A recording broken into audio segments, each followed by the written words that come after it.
اور ہمیں بھی جینے کا پورا پورا حق ہے، مگر اس نے یہ سوچنا گوارا ہی نہ کیا کہ قدرت کے حسن کو برقرار رکھنا چاہیے، مگر یہ تو اپنی ہوس اور عارضی زندگی کی کامیابی حاصل کرنے کے لیے اپنے بچوں پر بھی رحم نہیں کر رہا۔ اپنی زیادہ پیداوار کی خاطر جگہ جگہ آگ بھڑکا رہا ہے۔ کھیتوں، فیکٹریوں، کارخانوں سے نکلنے والے دھوئیں نے ماحول کو اس قدر تباہ کر دیا ہے کہ ہم جیسے پرندوں اور خود اس کا بھی سانس لینا محال ہو گیا ہے۔ مگر یہ ارے ارے ارے میرے منّے، تمہیں کیا ہو رہا ہے؟ اماں، مجھے سانس لینے میں مشکل ہو رہی ہے، ایسا لگتا ہے میں مر جاؤں گا۔ اوہ میرے بچے، میں ایک ماں تمہارے لیے کیا کر سکتی ہوں سوائے تڑپنے کے۔ کاش یہ حضرت انسان ہماری اس تکلیف کو سمجھ سکتا۔ اس کی وجہ سے میں پہلے بھی اپنے بچوں کو کھو چکی ہوں، مگر تم کو کھونا نہیں چاہتی میرے بچے۔ پریشان مت ہو، زور زور سے سانس لے اور امید کا دامن نہ چھوڑنا، کیونکہ رب ہمارے ساتھ ہے۔ وہ ہماری اس تکلیف کو دیکھ رہا ہے۔ ارے منّے دیکھو، ہوا چلی ہے، اب شاید سموگ کچھ کم ہو جائے۔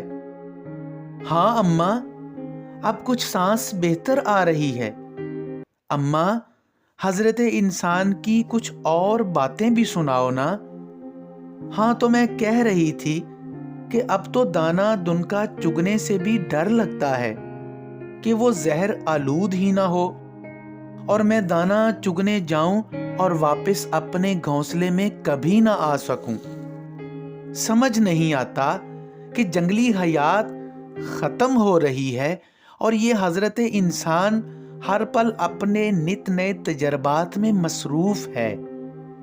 اگر کوئی اسے یہ پوچھے کہ کہاں گئیں تتلیاں، وہ شہد کی مکھیاں، راتوں کی خوبصورتی بڑھانے والے چمکتے جگنوؤں کے ڈیرے، وہ بھنوروں کے پھیرے، وہ چھوٹے چھوٹے جہازوں کا اڑنا، تلیر کے جھنڈ، فاختاؤں اور کونجوں کی وہ لمبی ڈاریں، تیتر بٹیر کی آوازیں، شام کو سینکڑوں فاختاؤں کا گروہ میں چکر لگانا، کہاں گیا سب؟ میں تو کہوں گی کہ اس حضرت انسان کے تجربوں نے سب کچھ ختم کر دیا۔ میں پوچھتی ہوں، کیا ترقی اور کامیابی حاصل کرنے کی غرض میں یہ سب کچھ فراموش کر دیا جائے گا؟ کیا ہماری نسلوں کو ختم کر دیا جائے گا؟ شاید اس لیے کہ ہم انسان کا مقابلہ نہیں کر سکتے۔ نہ نہ نہ، انسان کو ہرگز ایسا نہیں کرنا چاہیے، ورنہ جو یہ کر رہا ہے اسے ایک دن اپنی اس عقل پر خود ہی رونا اور پچھتانا پڑے گا۔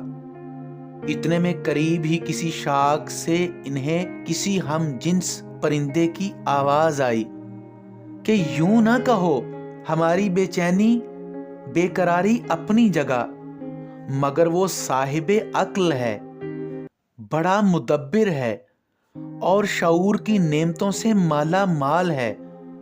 وہ کچھ بھی کر سکنے کی ہمت اور قوت رکھتا ہے، کائنات کو بڑی حد تک کھوج چکا ہے، اور اگر کہیں غلط بھی کر رہا ہے تو اس کے پاس اس غلطی کرنے کا اختیار بھی تو ہے۔ ہم تو مجبور ہیں اور خاموش تماشائی بھی۔ یہ ناشکری ہمیں زیب نہیں دیتی۔ یہ جو کچھ کر رہا ہے خود ہی اس کے لیے جواب دہ ہے۔ ارے بہن، ہمیں تو اس کی مدد کے لیے بنایا گیا ہے، بس دیکھنا یہ ہے کہ ہم اس کے کام آ سکے ہیں کہ نہیں۔ اس نے ہمیں کھایا یا ہم نے اس کا دل بہلانے میں اس کی کوئی مدد کی کہ نہیں۔ یہ سالارے کارواں ہے اور دیکھتے ہیں کہ یہ قافلہ کائنات کو کہاں لے کر جاتا ہے۔ کریم بخش یہ خواب دیکھ کر ہڑبڑا کر اٹھا